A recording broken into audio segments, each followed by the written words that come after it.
Allah subhanahu wa ta'ala enjoins us to worship none other than Allah, not to do shirk. And the verse right after that is, don't associate any partners. And then the next verse Allah immediately says, وَبِالْوَالِدَيْنِ إِحْسَانًا, that do not associate a partner with Allah and be kind to your parents. Notice the combination of the two is side by side. No verse in the Quran has ever been placed with the issue of the oneness of Allah than our parents. SubhanAllah. That's how important they are. And I say this because it is the center of our moral problems. Today, children who are not good because the parents have not raised them properly in general. I have so many scenarios. People come and say to me, you know that boy, he's lost, but his parents are very religious. In fact, he's become an atheist now. You know, he doesn't believe in God. He doesn't even pray. But his parents are religious. Brother, how could that happen? I said, define religious to me. What do you mean religious? He says, well, they go to the Jamia, you know, and the father prays, he's going to the Hajj, you know, and they fast. I said, okay, how much do they talk Allah in the house? You find conversations usually. If you really probe into the problem, you find parents don't talk to their children even about Allah. Or if they do, it's a one-way street. Son, you believe in this or else get out of my house. The son says, Dad, you're so restricted. You push me this way towards God like as if there's no other option. I have no other option but this way. The child gets disgusted. Or son, if you don't do this, I'll punish you. God will throw you in hell. You're going to go to hell. You're going to go to hell. The child goes outside and hears all the other counter stories and he says, this religion is just damning me to hell every single day. And it's all based on fear and my father is constantly pushing me in this religion. So outwardly parents look religious. There is no guarantee that their children are going to follow that pathway. Typically parents who follow that because they were raised that way. That's their identity. This is how they're seen. This is what they recognize. Now when they come to America, they have to do those rituals because they feel out of place if they don't do it. Now having rituals and traditions as such is very good. We should be ritualized. It's good to have a ritual. It's good to have a ritual of Jum'ah, for example. That every Friday you go for Jum'ah prayers if you can. It should be a ritual. I admire people when you come here for Salatul Jum'ah and you see there's certain groups of people, they're always here. Every masjid you go, there's a group of people. You never miss them. Unless they're really sick, you never miss them. That's a ritual. When they go to work, you find at the time of Salah, they have a ritual. I have a brother who I know very well. He's an executive for a very big corporation. One time I called him, and it happened to be in the prayer time. And his secretary says, no, he doesn't take any phone calls at this time. He is occupied. I left him a message. Then when I met him, he says, I hope you don't mind that I didn't answer your call. I said, no, my apologies. He says, at that time, I have a note on my window and my secretary knows not to accept any phone calls. So she doesn't even look at the note anymore. She knows my prayer time. At the time of Salah, no phone calls come in. I don't care even if the president calls me. Nobody calls me at prayer time. Done. That's my ritual. It's a beautiful ritual. It's an honorable ritual. It's an honorable ritual, brothers and sisters. Believe me. I remember when I was dealing with a big school district and the superintendent set a meeting at a certain time, and by Allah's grace, because of Ahlul Bayt, because of the Holy Prophet especially, who has taught us the akhlaq and has taught us the value of life, and if we put them to heart, and it's nothing to be proud of, but at the same time it's something to that the superintendent says we have set the meeting at this time. I simply said, no, it's prayer time. I can't meet you. He looked at me. He says, no problem. We'll change the time. We'll change it an hour later. Is that okay for you? I said, yes. Subhanallah. Now people may think, look, wow, that was bold. I said, no, don't be afraid. If the guy says, listen, I'm firing you, no problem. Take your job. I don't need it. You don't feed me. I'm an honorable person. I'm not going to hurt you. I'm going to go thank my Lord for giving me this job. And if you don't like it, take your job. I don't need it. I'll go get something else. He looked at me. I didn't say that. I'm just saying if he did. He was so nice to me. He says, no problem. I admire that. He says, just let me know what your schedule is and give it to the secretary so that we never arrange a meeting that conflicts with your prayer time. Subhanallah. Sallu ala Muhammad wa ala Muhammad. If we have rituals like this, that we know it's salah time, you know what they used to give me during Christmas? They used to give me a musalla, a prayer mat. They give gifts to everybody. They said, we have to give you a gift. So we give you tasbih, they give me musalla. At the school district, imagine they would give me musalla. They even gave me a mouse pad. You know where you put your mouse on it? The mouse was a musalla.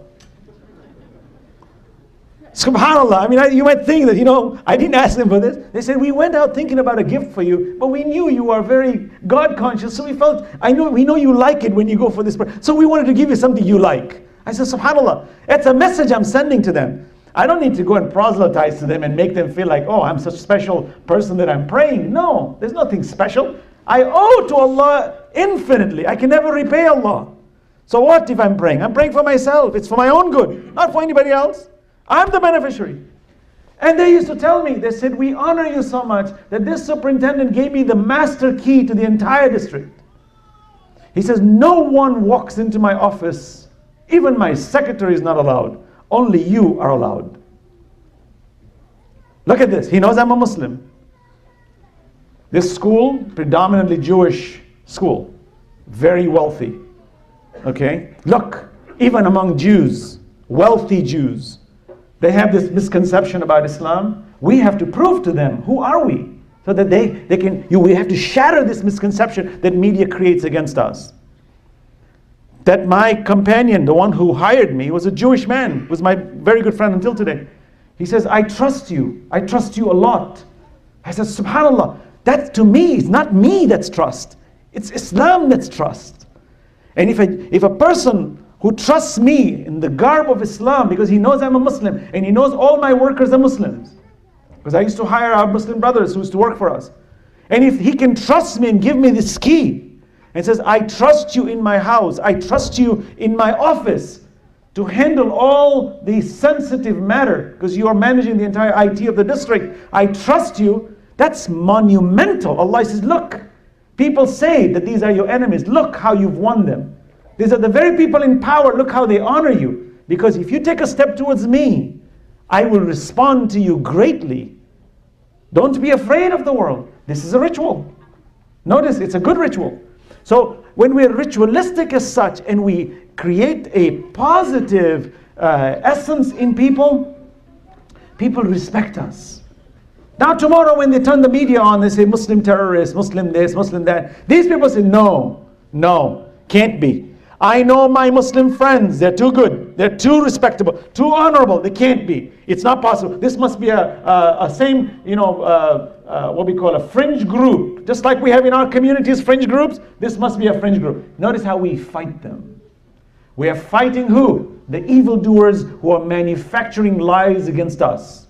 We need to defeat them. So what I'm saying is, Islam should be at this level, in a pragmatic level. But in a level where a father says to a son, I want you to pray, have a conversation with him. Talk to him. If a child comes and asks you, Baba, I don't believe in God. When the son says, look, I don't see God, prove to me. Father says, well, I don't know either, but he's there. Have faith. The child says, this is blind faith. Baba, you want me to worship this one? You're not even convinced yourself. Your father told you this. Now you want me to follow it? I'm not going to follow them. So it's essential that we as adults, even as youth, take the time to know the deen. The solution to our problems, first and foremost, is to know the value of life. What am I here for? Why am I here? Why do I need to do what I'm doing? I admire parents, even though they may not worship Allah. I have seen families who are not religious, quote unquote, in the sense of religious, in the sense of Allah being their center figure. But they're constantly discussing. The family is intellectual. They're discussing, they're challenging, they're questioning. I've met many families like that, even in non-Muslims. I admire them more than that very religious one who doesn't talk about Allah, doesn't know why he's doing it, but he's always there. I said, that could be a dangerous person tomorrow, because if they misunderstand, they can come and kill us. But at least that one is a wise enemy. He's going to think twice before he hits me. Even Imam Ali ﷺ mentioned, he said, I prefer to have a wise enemy than a foolish friend. For a foolish friend is inside my door and will kill me. But a wise enemy will think twice before he kills me. Let's raise our children with wisdom, brothers and sisters. Wisdom, understanding, conversations. You will be surprised. I met one man once. He was an atheist working for Mercedes-Benz, a top scientist for Mercedes-Benz. He sits with me and he's saying to me, he says, I know you believe in God. With his son, I'm sitting. He says, I know you believe in God. He said, but you see, I don't believe in God. I'm a scientist. So I looked at him and said, okay, now we're having a conversation. Notice this person's telling you bluntly, I don't believe in God. But he's got an open mind. He's looking at you. He's saying, I don't believe in it. Now I think about it and says, why does he say that? Probably because he was constantly fed the wrong information. He thought this was factual. He made that his assumption and now concluded that therefore there's no God.